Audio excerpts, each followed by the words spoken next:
Taste the Daily.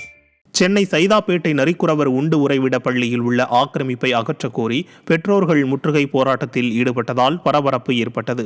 Jothiammal நகரில் 80 ஆண்டுகளாக நரிக்குறவரின குழந்தைகள் கல்வி பயில்வதற்காக திருவள்ளுவர் குருகுலம் உண்டு உறைவிட பள்ளி செயல்பட்டு வருகிறது.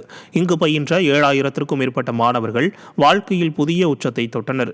இந்த நிலையில் கடந்த பருவமழையில் பாதிக்கப்பட்ட மக்கள் இந்த பள்ளி வளாகத்தில் தங்க வைக்கப்பட்ட நிலையில் பல மாதங்கள் கடந்த பிறகும் அவர்கள் வெளியேறாததால் மாணவர்கள் கல்வி கற்க முடியாத நிலை ஏற்பட்டுள்ளதாக கூறி நரிக்குறவரின மக்கள் முற்றுகை போராட்டத்தில் ஈடுபட்டனர்.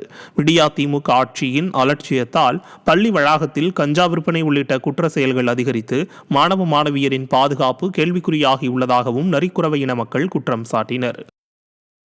சென்னையில் விடியா அமைச்சரின் வருகைக்காக வெயிலில் அரை நாள் முழுவதும் அரசு பள்ளி மாணவர்கள் காத்திருந்த அவலம் அரங்கேறியது. குன்றத்தூர் அடுத்த கொளப்பாக்கம் அரசு மேல்நிலைப்பள்ளி மாணவர்களுக்கு விடியா அமைச்சர் தாமோ அன்பரசன் பாடப்புத்தக சீருடைகள் வழங்குவதாக அறிவிக்கப்பட்டது. இதையடுத்து மாணவர்கள் காலை முதலே வெயிலில் காத்திருந்த நிலையில் நீண்ட நேரம் கழித்து ஆடி அசைந்தபடி வந்த விடியா அமைச்சர் நிகழ்ச்சியில் பங்கேற்றார். மாணவர்கள் வெயிலில் காத்திருந்ததை பற்றி சற்றும் கவலைப்படாமல் விடியா அமைச்சர் தன்னை முன்னிலைப்படுத்தி விளம்பரப்படுத்தி கொண்டுள்ளார் என பொதுமக்கள் குற்றம் சாட்டினர்.